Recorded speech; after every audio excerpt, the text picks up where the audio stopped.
Start करते हैं solid state. तो सॉलिड स्टेट में फर्स्ट ऑफ ऑल बात आती है मैटर की। मैटर हम ऑलरेडी 11th क्लास में डिस्कस कर चुके हैं। What is matter? Matter is anything that occupy space, have some mass, have some property. तो मैटर क्या है जिसको you can feel with your 5 senses, that is basically matter. अब मैटर के अंदर अगर हम क्लासिफाई करें तो जो हमारी फिजिकल क्लासिफिकेशन है उसमें हमारे पास 3 चीज़ें आती हैं, एक सॉलिड, एक लिक्विड और एक गैस।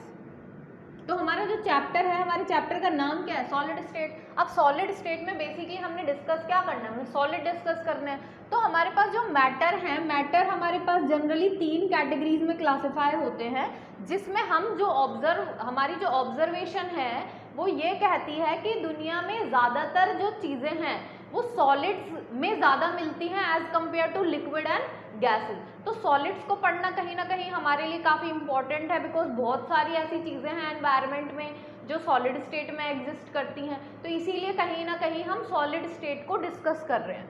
अब सॉलिड्स की अगर बात आए या किसी भी मैटर की बात आए तो फर्स्ट ऑफ ऑल सॉलिड ही क्यों है? Why it is called as solid? या अगर कोई लिक्विड है तो लिक्विड क्यों है, गैस है तो गैस क्यों है?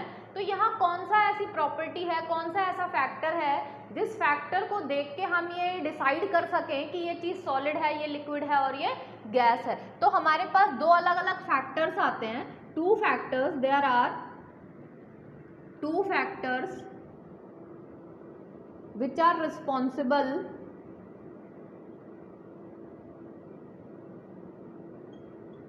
For state of matter. Matter की स्टेट क्या होने वाली है उसके लिए 2 फैक्टर्स रिस्पॉन्सिबल होते हैं।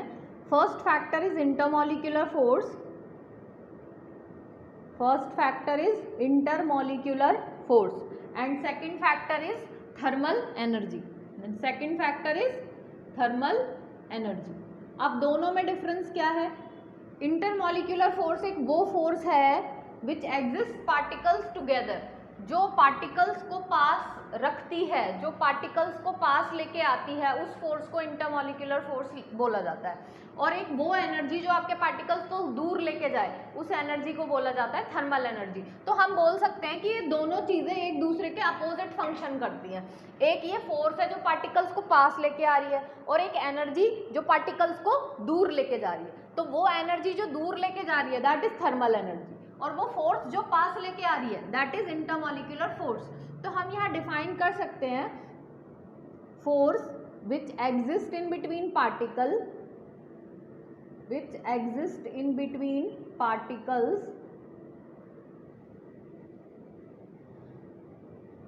by which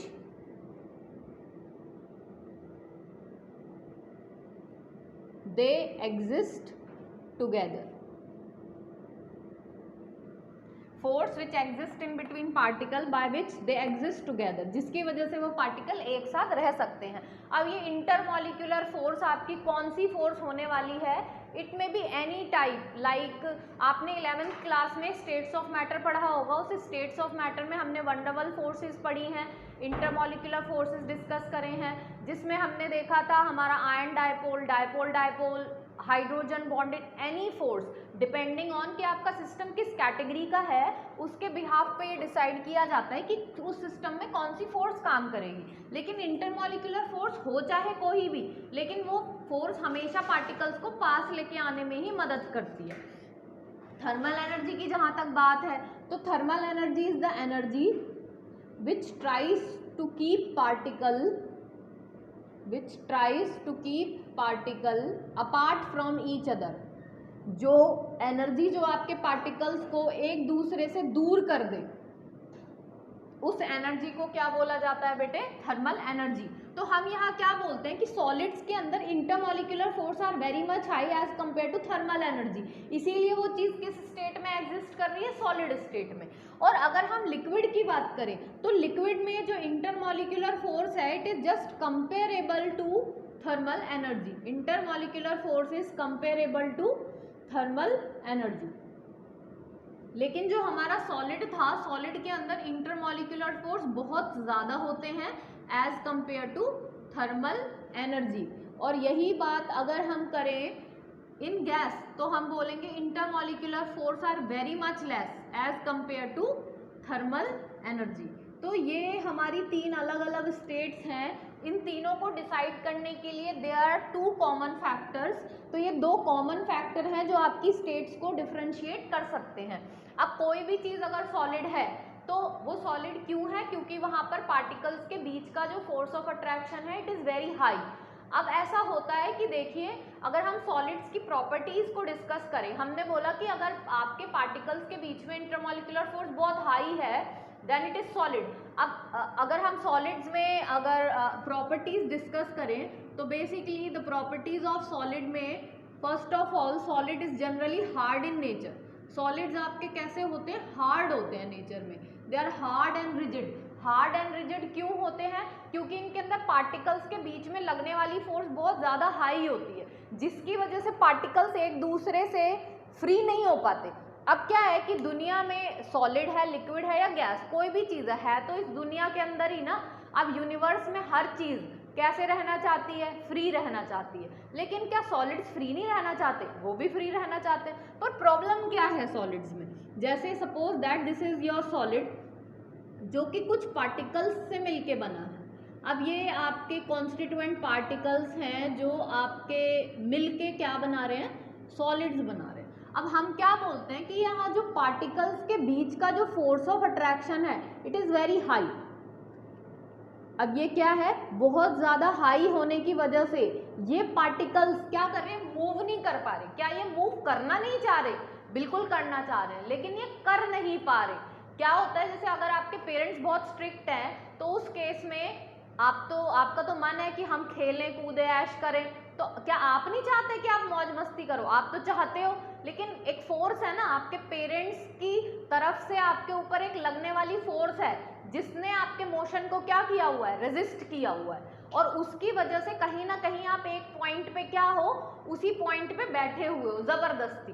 तो ऐसे ही सॉलिड होते हैं कि यहाँ फोर्स बहुत ज़्यादा होने की वजह से ये मूवमेंट नहीं कर पाते, इनकी मूवमेंट क्या हो जाती है, रेस्ट्रिक्ट हो जाती है, और वो रेस्ट्रिक्शन का कारण है हाई इंटरमॉलिक्यूलर फोर्स, जिसकी वजह से ये हार्ड भी होते हैं और रिजिड भी होते हैं। दूसरी बात हम करें तो सेकंड प्रॉपर्टी में आप सेम पॉइंट लिख सकते हो that intermolecular force is very high. Third point हम इसमें लिखेंगे कि क्योंकि हमारे जो सॉलिड्स होते हैं इनके बीच में इंटरमॉलिक्यूलर फोर्स बहुत ज़्यादा हाई होती है, तो क्या है कि जैसे एक ये बीच वाला पार्टिकल है, दिस इज योर पार्टिकल।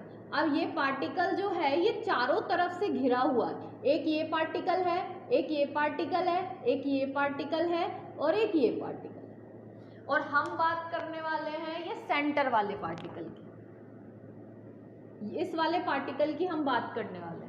तो ये जो मैंने ब्लू से बनाया है ये वाला, ये वो पार्टिकल है जिसके मोशन के बारे में हम बात करेंगे। तो अब हम देख रहे हैं कि सबके बीच में इंटरमॉलिक्यूलर फोर्स बहुत ज़्यादा। अब ये बीच में पार्टिकल बैठा हुआ है, इसके इर्द गिर्द चारों तरफ पार्टिकल हैं। अब ये मोशन करना तो चाह रहा है लेकिन फोर्स ऑफ अट्रैक्शन इतनी ज़्यादा है कि ये मूव नहीं कर पा रहा, लेकिन ये अपने पॉइंट पे, जिस पॉइंट पे ये बैठा हुआ है उसी पॉइंट पे क्या कर सकता है, मूवमेंट कर सकता है, इधर उधर नहीं जा सकता लेकिन अपने ही पॉइंट पे तो हिल डुल सकता है। जैसे मान लो एक बच्चा चेयर पे बैठा है तो वो क्या कर सकता है, स्पिन तो कर सकता है, क्लॉकवाइज जा सकता है, एंटी क्लॉकवाइज जा सकता है, अपनी पोजीशन पे ही हम खड़े खड़े इधर भी घूम सकते हैं, इधर भी घूम सकते हैं, तो इट कैन ऑसिलेट। तो यहाँ पर ये पार्टिकल मोशन नहीं कर सकता लेकिन ये अपनी ही पोजीशन पे क्या कर सकता है, ऑसिलेशन कर सकता है। ये सॉलिड के पार्टिकल्स की प्रॉपर्टी होती है। तो particles in solid can oscillate in their mean position। तो ये अपनी पोजीशन पे क्या कर सकते हैं, ऑसिलेशन कर सकते हैं, बट फ्रीली मूवमेंट नहीं कर सकते because they are having very high intermolecular force of attraction. इसके बाद अगर हम नेक्स्ट बात करें तो सॉलिड्स की जो शेप एंड साइज होता है दैट इज ऑलवेज फिक्स। अब जैसे हम हैं, अगर मैं सपोज दैट इज, अब मैं भी एक टाइप क्या हूँ, एक सॉलिड हूँ, अगर हम इस कमरे में बैठे हैं तो ये थोड़ी मेरी शेप कुछ और हो जाएगी, या मैं किसी और कमरे में चली जाऊँ तो मेरी शेप कुछ और हो जाएगी, जादू तो है नहीं मेरे पास। तो यहाँ पे बेसिकली क्या हो रहा है कि आपके जो सॉलिड्स होते हैं उनकी शेप जैसी होती है वो वैसी ही रहती है, irrespective of the container, irrespective of the block eight which it is placed. आप उसको कहीं भी रखो, कैसे भी रखो, उसकी जो शेप है वो वैसी की वैसी ही रहेगी, क्योंकि उसके पार्टिकल्स के बीच में फोर्स ऑफ अट्रैक्शन क्या है, बहुत ज्यादा high. So they are having fixed shape and size. तो ये हमारी कुछ प्रॉपर्टीज थी सॉलिड्स की। अब सॉलिड्स की जब हम प्रॉपर्टीज की बात करते हैं तो सॉलिड्स हमारे पास जनरली बहुत सारी दुनिया में आपने देखे ज़्यादातर चीज़ें एनवायरनमेंट में most of things are exist in the form of solid. अब क्योंकि सारी ज़्यादातर चीज़ें सॉलिड फॉर्म में हैं, लेकिन सारे सॉलिड्स एक जैसे नहीं होते। जैसे कि अगर आप प्लास्टिक की बात करो, plastic is also a type of solid. हम किसी क्रिस्टल की बात करें, sodium chloride, potassium chloride, zinc sulphide, they all are crystals, वो भी एक सॉलिड है। रबर ले लो, इट इज़ ऑल्सो सॉलिड। आप एक स्पॉन्ज ले लो, वो भी एक सॉलिड है। तो बहुत सारी चीज़ें हैं दुनिया में जो सॉलिड हैं, लेकिन क्या सारे सॉलिड एक जैसे होते हैं? अगर ये क्वेश्चन आपको आए तो आप क्या जवाब देंगे, येस और नो? तो हम बोलेंगे नो, सारे सॉलिड्स एक जैसे नहीं होते। तो क्योंकि सॉलिड्स की प्रॉपर्टीज अलग अलग होती हैं, उस बिहाफ पे हमने सॉलिड्स को डिफरेंट कैटेगरीज में डिवाइड किया। On the basis of their properties, on the basis of their arrangement, we divided solid into different categories. तो यहाँ पर हमारी जो मेजर कैटेगरीज हैं सॉलिड को, हम दो कैटेगरीज में क्लासीफाई करते हैं। एक होता है हमारे crystalline solid and another one is amorphous solid. तो देखते हैं what is difference between crystalline and amorphous.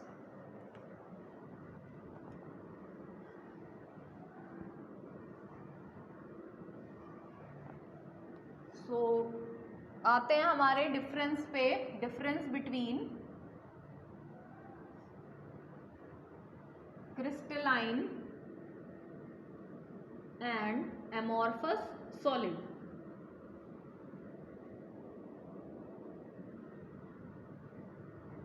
तो इधर हम पढ़ने वाले हैं क्रिस्टलाइन और अनदर पोर्शन में हम पढ़ेंगे आपका एमॉर्फस सॉलिड। तो अब बात करते हैं दोनों में डिफरेंस की। तो सबसे पहला पॉइंट जो क्रिस्टलाइन सॉलिड का होता है, they possess long range order, they possess long range order. And वहीं पे जो आपके एमॉर्फस सॉलिड होते हैं, they possess short range order, short range order. Now what is this long range order and short range order? Long range order, long का मतलब होता है कि लगातार, और शॉर्ट का मतलब है for short intervals of time. Like जैसे कि सपोज करो आपके पास एक क्रिस्टल है और वो कुछ इस तरह के पैटर्न्स में अरेंज है, A B A B A B A B, like this, B A B A B A B A. तो इस तरह से मैंने एक पैटर्न बनाया जिसमें मुझे एक क्रिस्टल फॉर्म करना है, और इस क्रिस्टल को बनाने के लिए मैंने एक बेसिक कॉन्स्टिट्यूएंट पार्टिकल्स जो लिए हैं, that is A and B, और उस ए बी का जो अरेंजमेंट है वो मुझे कुछ इस तरह से करना है, A B A B A B, ये फर्स्ट रो है, और जो सेकंड रो बनेगी वो हमारी B A B A B A type की फॉर्म होगी। अब अगर मुझे ये पता है तो ऑब्वियस सी बात है, अगर मैं इसकी थर्ड लेयर फॉर्म करने जाऊँ तो मुझे पता है पहले ए आएगा, फिर बी, फिर ए, फिर बी, फिर ए, फिर बी, फिर ए, फिर बी। तो लॉन्ग रेंज ऑर्डर का मतलब ही यही होता है, the order in which we can predict, जिसमें हम प्रिडिक्शन कर सकते हैं कि अगर हमें एक पार्टिकल दिखता है तो उसके आगे कौन सा पार्टिकल आएगा, वी कैन इजीली प्रिडिक्ट, क्योंकि जो ऑर्डर, जो बेसिक यूनिट आपको दी गई है उसी यूनिट को हमने कंटिन्यू करना है for long interval of time. तो यहाँ कुछ ऐसे ही चल रहा है आपका। सपोज करो एक पर्सन है, उसके एक पर्टिकुलर शेड्यूल है, वो सुबह 7 बजे ब्रेकफास्ट करता है, 8 बजे ऑफिस जाता है, फाइनली 2 बजे ऑफिस से वापस आता है, 2 बजे फिर उसका लंच होता है, 3 बजे वो रेस्ट करता है, 4 बजे वो अपने जिम जाता है। तो उसका क्या है, ये एक प्रॉपर शेड्यूल है। अब अगर वही बंदा, वो एक नॉर्मल घर में रहता है, उसका एक प्रॉपर अपना शेड्यूल है, अब क्या होगा कि अगर उसके घर में आप कोई भी आपको मिलता है और आप किसी से उस बंदे की इंफॉर्मेशन जानना चाहते हो, तो इजीली आपको कोई भी बता देगा, क्योंकि उसका एक प्रॉपर स्केड्यूल है, वो उसी को फॉलो करता है। तो अगर वो 2 बजे घर आया तो सबको पता है उसके बाद उसने क्या करना है, लंच ही करना है। 3 बज गए, 3 बजे के बाद उसको क्या करना है, उसको अपना रेस्ट करना है। 4 बजे उसको क्या करना है, उसको जिम जाना है। तो ये एक प्रॉपर स्केड्यूल है। This is basically what called a system, जिसमें हमारे पास एक प्रॉपर पैटर्न होता है। तो हमें प्रिडिक्ट करना बहुत आसान होता है जब हमें चीज़ें पहले से ही पता होती हैं, एक प्रॉपर टाइम के बाद ये होने वाला है, तो रोज वैसे ही होता है तो वैसे ही होगा, नो प्रॉब्लम। लेकिन अब मान लो एक बंदा खाली है, घर में पड़ा रहता है, वेल्ला, कुछ काम नहीं है उसको। अब कुछ काम नहीं है, वो कभी भी सोता है, कभी भी उठता है, कभी भी खाता है, कभी भी जाता है, कभी भी आता है। अब ऐसे बंदे के बारे में अगर आप उसके घर में किसी से भी पूछने लग जाओ कि ये 3 बजे क्या करेगा, किसी को क्या पता वो क्या करने वाला है। कभी वो 3 बजे सो रहा होता है, कभी टीवी देख रहा होता है, कभी घूम रहा होता है, तो वो कुछ भी कर सकता है, क्योंकि उसके पास कोई प्रॉपर पैटर्न नहीं है। It do not have a proper system, कोई अरेंजमेंट नहीं है लाइफ में, कोई प्रॉपर पैटर्न नहीं है, तो वहाँ प्रिडिक्ट करना बहुत मुश्किल होता है। तो जब हमें प्रिडिक्शन मुश्किल हो जाए तो उसी को बोला जाता है the order which is called short range order. और जहाँ पर प्रिडिक्ट करना आसान हो, चीज़ें एक जैसी कंटिन्यू चल रही हो, तो उन चीज़ों को बोला जाता है लॉन्ग रेंज ऑर्डर। तो हमारे जो क्रिस्टलाइन सॉलिड्स होते हैं उनमें एक लॉन्ग रेंज ऑर्डर होता है, मतलब उसमें एक फिक्स पैटर्न होता है। लेकिन एमॉर्फस सॉलिड की बात करें तो it is short range order, इसके अंदर कोई फिक्स पैटर्न नहीं होता। थोड़ी देर तक एक पैटर्न चलता है और फिर वो खत्म हो जाता है। जैसे एक बंदा मोटिवेट हुआ, आज उसने 2-3 मोटिवेशनल वीडियोस देखे, उसे लगा भाई अब तो मैं बिल्कुल फोड़ दूंगा, 2 दिन में IAS मेरे को बनना है, और बस आज से टाइम टेबल बनाया और लग गया। तो अब 1 दिन, 2 दिन, 3 दिन, ज़्यादा से ज़्यादा 2 दिन जैसे उसने फॉलो किया, उसकी तबीयत ढीली हो गई। अब तीसरे दिन क्या है, थोड़ा 50% पे आया, 50 के बाद 25। अब क्या हो रहा है, फिर वही एक दिन तो 5 बजे उठ गया और अगले दिन से फिर वही 10 बजे उठ रहा है, 12 बजे उठ रहा है। तो उसका क्या कि हमें पैटर्न दिखा, 2 दिन तो लगा कि हाँ भाई अब तो ये कुछ करके ही मानेगा, 2 दिन तक तो हम में भी काफ़ी जोश था उसे देख देख के, लेकिन तीसरे दिन हमें भी लगा कि ये कुछ नहीं करने वाला। तो ऐसा ही है शॉर्ट रेंज ऑर्डर में, कुछ ऐसा ही पैटर्न थोड़ी देर तक तो दिखेगा, लगेगा कि हाँ ये भी एक पैटर्न फॉलो करे, but short interval of time के लिए, उसमें कुछ देर तक पैटर्न आएगा, फिर वो वैसे ही डिस्टर्ब पहले की तरह as usual. So crystalline solid possess long range order and amorphous solid possess short range order. तो यहाँ पे हम बोलेंगे they have fixed arrangement, a regular arrangement. Fixed के बजाय अगर आप regular लिखते हो it is better. तो यहाँ ये regular arrangement show कर रहा है and it is having irregular arrangement. जैसे ये A आया, फिर B, फिर B, A, B, लाइक इस तरह से। अब मैं नीचे B लिखूँ तो तुम्हें क्या पता इसके बाद A आने वाला है कि B आने वाला है, फिर A आ रहा है, A आ रहा है। लो हम कुछ प्रिडिक्ट ही नहीं कर पा रहे कि किसके बाद क्या आने वाला है। So this is basically short range order. अब क्योंकि crystalline solid long range order होते हैं, इनमें एक फिक्स्ड पैटर्न होता है, तो इसीलिए इनका मेल्टिंग पॉइंट क्या होता है, they are having high melting point. और यहाँ तो पैटर्न ही नहीं है। अब पैटर्न नहीं है तो फिर इनका मेल्टिंग पॉइंट कैसा होने वाला है, लो मेल्टिंग पॉइंट, क्योंकि डिसऑर्डर्ड वे में। जैसे आपको एक क्रिस्टल ले लो, अब अगर हम NaCl का क्रिस्टल लेते हैं तो उसमें एक कैटायन होता है, दिस इज कैटायन, और इसके चारों तरफ होते हैं एनायन, ये एनायन, ये एनायन, 1 2 3 4 5 and 6। तो ये NaCl का जो क्रिस्टल होता है उसमें सोडियम आयन 6 क्लोराइड आयन से लिंक होता है और 1 क्लोराइड आयन 6 सोडियम से सराउंडेड होता है। तो यहाँ कोऑर्डिनेशन नंबर होता है 6:6 का। तो पूरे NaCl का जो पैटर्न है वो इसी तरह से चलने वाला है, इसमें कोई चेंजेस नहीं आने वाले। वहीं पे अगर आप अमॉर्फस सॉलिड लो तो इसमें क्रिस्टल तो आते ही नहीं है, इसके अंदर आते हैं आपके प्लास्टिक्स हो गए, रबर्स हो गए, फॉर्म हो गए, ऐसी चीज़ें अमॉर्फस सॉलिड के अंदर आती है, क्योंकि उनका बेसिकली कोई पैटर्न नहीं होता।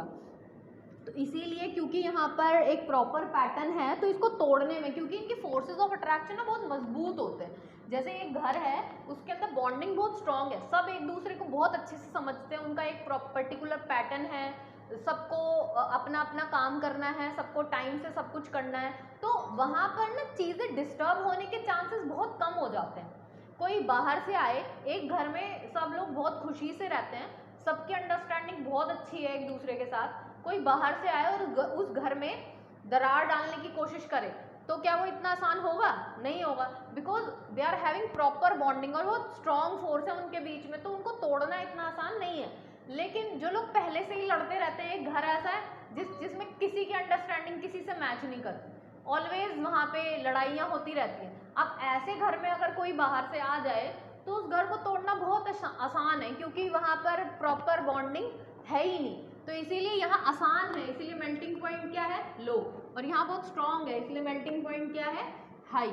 अब वहीं पे अगर हम बात करें क्लीवेज की, तो क्लीवेज यहाँ पर क्या हो जाती है? They are having sharp cleavage. और जो एमॉर्फस सॉलिड होते हैं they are having rough cleavage. ये होते हैं, ये शो करेंगे आपके शार्प क्लीवेज, और ये शो कर रहे हैं आपके rough cleavage. What is this sharp and rough cleavage? Sharp cleavage का मतलब होता है कि जैसे मान लो हम एक क्रिस्टल फॉर्म करते हैं, इधर देखिए, जैसे हमने एक क्रिस्टल फॉर्म किया,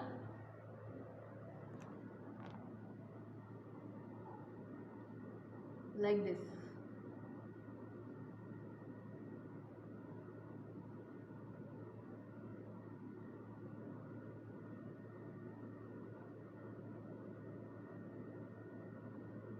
ये एक के ऊपर एक क्रिस्टल हमने फॉर्म किया हुआ है। अभी क्या है कि अगर मान लो आपको ऊपर वाला क्रिस्टल ये ब्रेक हो जाता है,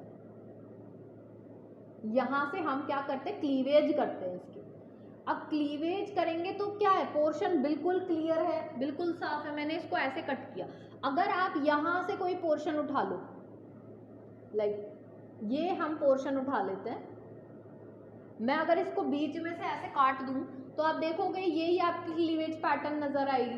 तो यहाँ पर क्लीवेज कैसी है आपकी? शार्प क्लीवेज है। लेकिन वहीं पे अगर कोई फॉर्म हो, सपोज दिस इज फॉर्म, और इस फॉर्म के अंदर कोई पैटर्न नहीं है because it is amorphous solid, और यहाँ पर अगर सपोज करो मैं नाइफ से इसको कट करने लग जाऊं, तो आप एग्जाम्पल घर में कोई स्पॉन्ज होगा आपके, कोई रबर होगी, कुछ भी हो, उसको आप नाइफ से कट करके देखना। जब आप उसे कट करोगे और कट करने के बाद जो आपकी क्लीवेज आएगी ना, वो कुछ रफ क्लीवेज आएगी, एकदम शार्प सरफेस नहीं आएगा, कुछ खुरदुरा सरफेस आएगा, क्योंकि वहां पर पैटर्न नहीं है। तो जहां पैटर्न नहीं है that it is rough cleavage, और जहां पैटर्न है वो क्या है? आपकी शार्प क्लीवेज। तो वो होता है क्रिस्टलाइन में, और ये होता है आपका एमॉर्फस। अब क्रिस्टलाइन की एक बहुत इंपॉर्टेंट प्रॉपर्टी है that crystalline solids are anisotropic in nature. Crystalline solids are anisotropic in nature, और वहीं पर जो आपके एमॉर्फस सॉलिड होते हैं they all are isotropic in nature. अब what is this? Anisotropic and this is isotropic. तो एनाइसो, आइसो का मतलब होता है सेम, और एन लगाया तो मतलब डिफरेंट। सॉरी, देखिए जैसे ये है ना आइसोट्रोपिक, आइसो का मतलब होता है सेम, और वहीं पे अगर मैंने एनाइसो लिख दिया तो इसका मतलब है डिफरेंट। तो अब ये सेम और डिफरेंट से मतलब क्या है? इधर देखो, जैसे कि मान लो हम बोलते हैं कि एक है एनाइसोट्रोपिक और एक है आपका आइसोट्रोपिक, दोनों में डिफरेंस क्या? आइसोट्रोपिक का मतलब होता है same value in different direction,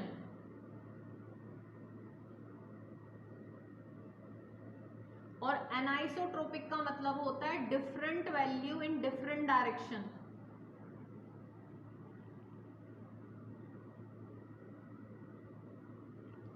अब यहाँ आप कोई भी एक पर्टिकुलर प्रॉपर्टी ले लो। अब प्रॉपर्टी हम लेते हैं like refractive index, electrical conductivity, कोई भी एक प्रॉपर्टी लेते हैं और उस प्रॉपर्टी को एक सॉलिड में चेक करते हैं।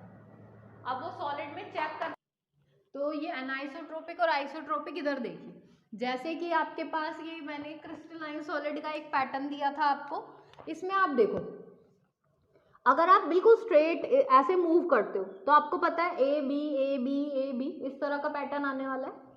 और अगर मैं इस तरह से मूव करती हूँ तो फिर से A B A B A B ये पैटर्न आएगा, मतलब इस डायरेक्शन में एक पैटर्न है ए बी, इस डायरेक्शन में एक पैटर्न है ए बी, इस डायरेक्शन में भी एक पैटर्न है ए ए ए, और ये कंटिन्यू करेगा विद ए। तो यहाँ पर आप इलेक्ट्रिकल कंडक्टिविटी किसी भी डायरेक्शन में चेक करो, हर डायरेक्शन में वैल्यू कैसी आने वाली है, सेम। क्यों, सॉरी सेम नहीं डिफरेंट, क्योंकि एनाइसोट्रोपिक है ना आपका। तो दोबारा से मैं बोल रही हूँ, क्रिस्टलाइन सॉलिड के अंदर अगर आप कोई भी एक पर्टिकुलर प्रॉपर्टी ले लें और उसको डिफरेंट डिफरेंट डायरेक्शंस में चेक करते हैं तो हर डायरेक्शन में उसकी वैल्यू डिफरेंट आएगी, क्योंकि हर डायरेक्शन में आपका जो अरेंजमेंट है वो डिफर कर रहा है। इस डायरेक्शन में ए बी चल रहा था, इस डायरेक्शन में ए चल रहा है, किसी दूसरे डायरेक्शन में जाओगे तो बी चलेगा। तो इस तरह से आपके पैटर्न्स कुछ अलग अलग चल रहे हैं, क्योंकि हर डायरेक्शन में एक अलग पैटर्न आ रहा है। तो इलेक्ट्रिकल कंडक्टिविटी की वैल्यू हर डायरेक्शन के लिए क्या होगी, चेंज। लेकिन अगर आपके पास एमोर्फस सॉलिड हो और हम इलेक्ट्रिकल कंडक्टिविटी देख रहे हो, अब इसमें अगर हम इलेक्ट्रिकल कंडक्टिविटी देखते हैं तो हम क्या ऑब्जर्व कर रहे हैं, आप इस डायरेक्शन में चले जाओ, हमें कुछ समझ नहीं आया कि क्या ऑर्डर चल रहा है, हम इधर गए हमें फिर भी कुछ नहीं समझ आ रहा, हम इधर चल रहे हैं हमें फिर भी कुछ नहीं समझ आ रहा, हम किधर भी जाएं हमें कुछ समझ ही नहीं आ रहा। तो इसका मतलब ये नहीं है कि हम बेवकूफ हैं, इसका मतलब ये बेवकूफ है, इसका मतलब इसके पास पैटर्न नहीं है, हमारे पास तो दिमाग है। तो यहाँ जो एमोर्फस सॉलिड है, अगर हम इलेक्ट्रिकल कंडक्टिविटी की बात करें तो इलेक्ट्रिकल कंडक्टिविटी बिल्कुल होश में है, लेकिन अमोर्फस सॉलिड बेहोश है, उसे नहीं पता कि किस डायरेक्शन में क्या चल रहा है, कुछ नहीं पता। अब इलेक्ट्रिकल कंडक्टिविटी आप इस डायरेक्शन में देख रहे हो तो वो सोच रहा है हम इलेक्ट्रिकल कंडक्टिविटी की वैल्यू दे क्या, कुछ समझ नहीं आ रहा, क्यों पैटर्न नहीं है कोई।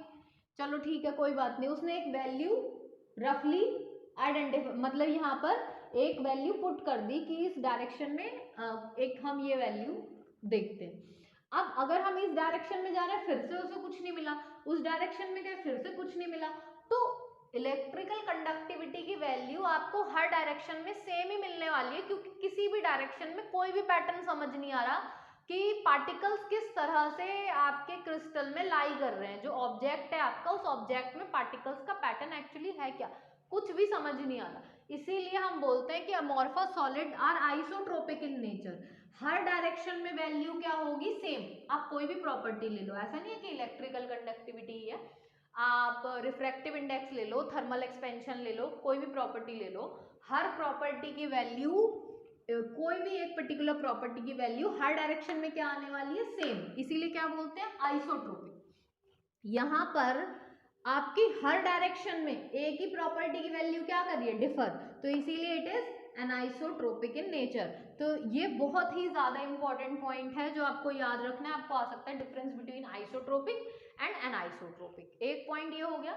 दूसरा पॉइंट हम यहाँ एक्सप्लेन करते हैं कि आपका जो क्रिस्टलाइन और एमोर्फस सॉलिड होता है, यहाँ पे बोला जाता है कि जो क्रिस्टलाइन सॉलिड है they are having definite heat of fusion and it is having a range of fusion. जैसे कि अगर हम सॉलिड को लिक्विड में कन्वर्ट करते हैं तो क्रिस्टलाइन सॉलिड्स का हम ऑब्जर्व करेंगे कि एक फिक्स्ड हीट ऑफ फ्यूजन है, मतलब सॉलिड को अगर लिक्विड में जाना है तो उसको एक पर्टिकुलर टेम्परेचर लगेगा और उसी टेम्परेचर पे वो सॉलिड को लिक्विड में कन्वर्ट कर देगा।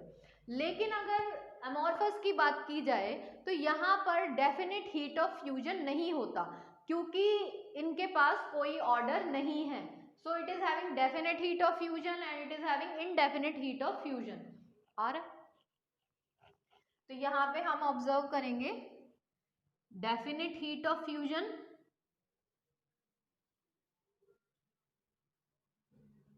और ये है आपका इनडेफिनेट हीट ऑफ फ्यूजन।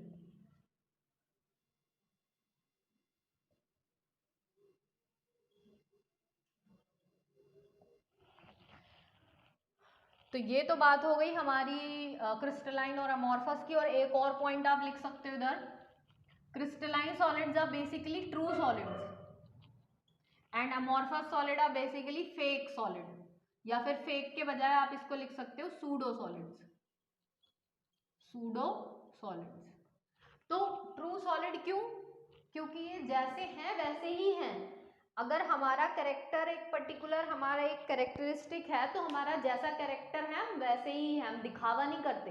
तो दुनिया में दो तरीके के लोग होते हैं, कुछ ऐसे जो जैसे हैं वैसे ही दिखते हैं, खुश हैं तो खुश हैं, दुखी हैं तो दुखी हैं, तो वो ड्रामा नहीं करते। लेकिन कुछ लोग ऐसे होते हैं ना, अंदर से कुछ और बाहर से कुछ और, जो गिरगिट की तरह रंग बदलते हैं। तो जो रंग बदलने वाले लोग होते हैं ना, वो अमॉर्फस में आएंगे, दे आर फेक। तो जो सॉलिड फेक है, दिखने में सॉलिड है पर एग्जैक्टली उसकी प्रॉपर्टी सॉलिड जैसी नहीं है, कुछ अलग ही है, तो वो है आपका अमॉर्फस। जो दिख भी सॉलिड रहा है उसकी प्रॉपर्टी भी सॉलिड जैसी है, कोई अंतर नहीं है, तो वो क्या है आपका क्रिस्टलाइन सॉलिड। अब क्रिस्टलाइन में आप एग्जांपल ले लो, आप कोई भी एग्जांपल ले लो, फॉर एग्जांपल क्रिस्टलाइन के एग्जांपल हम यहाँ मेंशन कर देते हैं। Example of crystalline solid, crystalline solids की अगर हम एग्जांपल्स की बात करें तो क्रिस्टलाइन सॉलिड में आप KCl ले लो, NaCl, आप कोई भी क्रिस्टल ले सकते हो क्योंकि हर क्रिस्टल का एक पर्टिकुलर पैटर्न होता है। तो जिंक सल्फाइड ले लो, और आप ले सकते हो यहाँ पर डायमंड ले सकते हो, it is also a crystalline solid. आप क्वार्ट्ज ले सकते हो, it is also a crystalline solid. लेकिन अगर हम अमॉर्फस की बात करें तो अमॉर्फस सॉलिड में हमारे पास कुछ एग्जाम्पल आते हैं, लाइक जेल। जेल जैसे कि दिखता तो सॉलिड जैसा ही है लेकिन कुछ कुछ लिक्विड भी होता है ना, तो हम उसे प्रॉपर सॉलिड नहीं बोल सकते, तो दे आर सूडो सॉलिड्स। जैसे प्लास्टिक, प्लास्टिक दिखने में बिल्कुल सॉलिड होती है लेकिन वो एग्जैक्टली उसके अंदर पैटर्न नहीं होता, उसके अंदर कुछ प्रॉपर्टी लिक्विड की भी होती है, फ्लो करने जैसी प्रॉपर्टी प्लास्टिक के अंदर होती है, इसीलिए they are pseudo solids. Plastics हो गए, जेल्स हो गए आपके, रबर हो गई आपकी, स्पॉन्ज हो गए आपके, ये सारे आपके किस कैटेगरी में आ रहे हैं, अमॉर्फस सॉलिड की कैटेगरी में। तो ये कुछ एग्जांपल्स आपने याद रखने हैं। और अमॉर्फस सॉलिड के अंदर एक इंपॉर्टेंट पॉइंट, जैसे हमने बताया क्रिस्टलाइन के अंदर प्रॉपर पैटर्न होता है जबकि अमॉर्फस के अंदर कोई प्रॉपर पैटर्न नहीं होता है। तो क्रिस्टलाइन के अंदर पैटर्न है और अमॉर्फस के अंदर पैटर्न नहीं है। तो लेकिन मैंने अमॉर्फस में एक चीज लिखी है क्या, that it was a short range order. अगर मेरा ऐसा होता कि भाई इसके अंदर तो कोई ऑर्डर है ही नहीं, बिल्कुल जीरो ऑर्डर है, तो जीरो ऑर्डर तो दुनिया में कोई चीज नहीं हो सकती। कुछ तो काम वो करेगा, कुछ तो फंक्शन करेगा, भले गलत सलत कैसा भी करे, कुछ तो करेगा। तो अमॉर्फस सॉलिड का कुछ ऐसा ही हाल है। जैसे कि मान लो आपकी जब स्कूल से सारे बच्चों की छुट्टी होती है तो रैंडमली क्या होता है, सारे बच्चे इधर उधर होते हैं, सारी क्लासेस मिक्स होती हैं, 12th फर्स्ट सेकंड सब हौच पौच सब एक साथ मिक्स है। लेकिन उस रश के अंदर आप ऑब्जर्व करोगे कि बहुत छोटा सा पोर्शन, आप ऐसा देखोगे कि एक ग्रुप 5-6 बच्चों का ग्रुप, नर्सरी क्लास के 6 बच्चे जो आपके फर्स्ट क्लास के हैं, 5-6 बच्चे एक साथ इकट्ठे होके जा रहे हैं, 12th क्लास के 7-8 बच्चे ग्रुप बना के जा रहे हैं। तो उस रश के अंदर भी आप देख रहे हो छोटी छोटी जगह पे आपको छोटे छोटे से पैटर्न्स दिखाई दे रहे हैं। तो वो जो पैटर्न है, जैसे अमॉर्फस के अंदर पूरा रश है, कौन सा पार्टिकल कहाँ है कुछ समझ नहीं आ रहा, लेकिन उस अमॉर्फस के अंदर बहुत छोटे छोटे पोर्शन में आप देखते हो कि आपको पैटर्न देखने को मिलता है। That portion, the portion which representing the pattern in crystalline solid, they are called as crystallite. क्या होता है, क्रिस्टलाइट। तो यहाँ पर क्रिस्टलाइट आपको याद रखना है, what is crystallite in amorphous solid,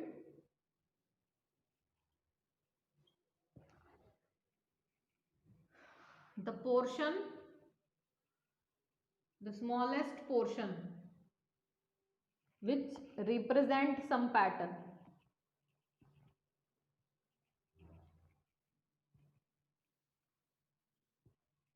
called crystallite।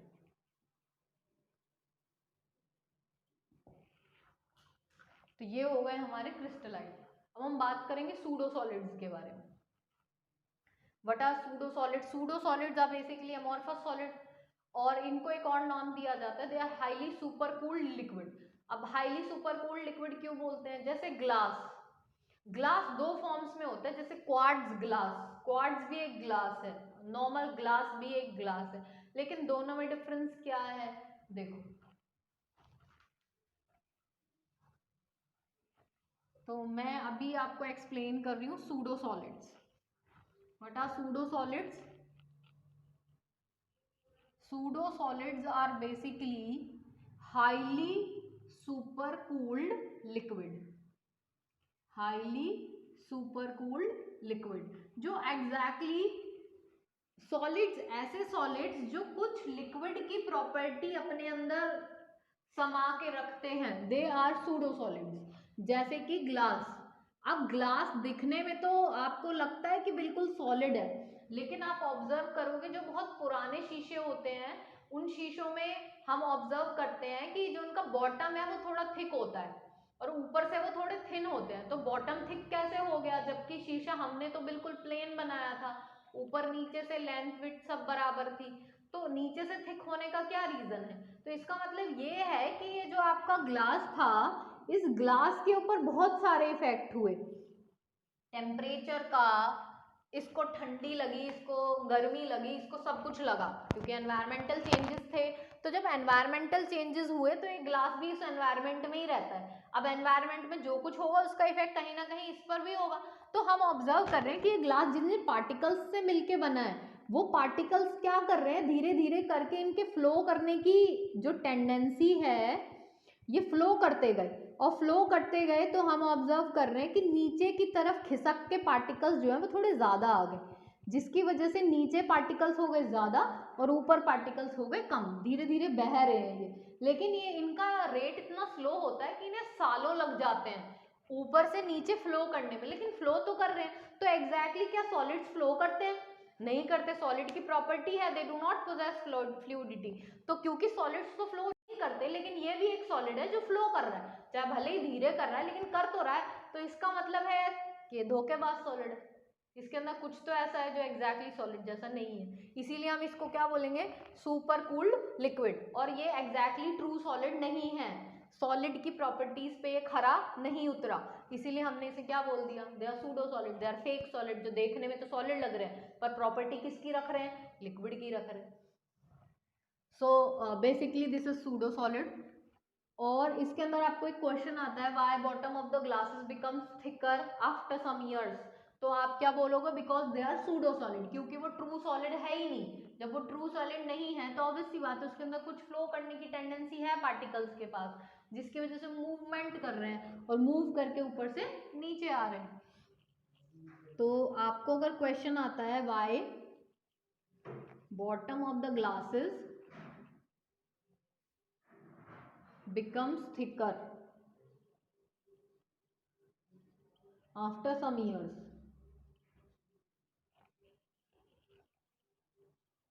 तो आप इसका आंसर लिखेंगे because they are pseudo solids and pseudo solids are highly super cooled liquid.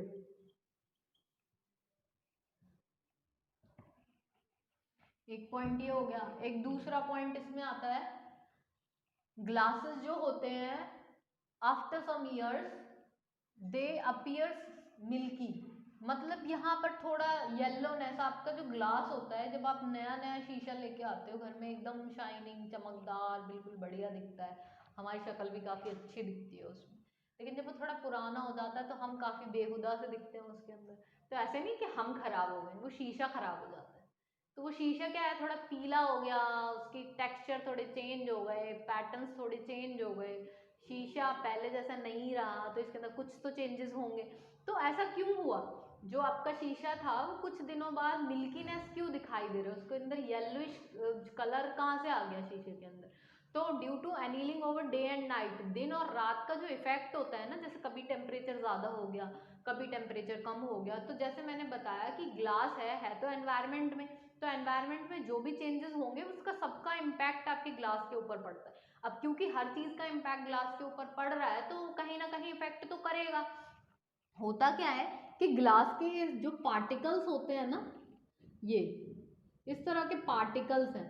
अब क्या है, टेम्परेचर इनको मिल रहा है तो ये क्या कर रहे हैं, मोशन में आ रहे हैं। तो जो पार्टिकल, जो ऑर्डर इनका पहले था वो ऑर्डर अब नहीं है, ये मूव कर रहे हैं, मूव कर रहे हैं। पहले पार्टिकल इधर था, घूम फिर के इधर आ गया, और घूम फिर के इधर आ गया, और घूम फिर के इधर चला गया। तो एग्जैक्टली जो पैटर्न पहले होता है वो पैटर्न पहले जैसा नहीं रहता, वो चेंज हो जाता है पैटर्न। तो क्योंकि पैटर्न चेंज हो जाता है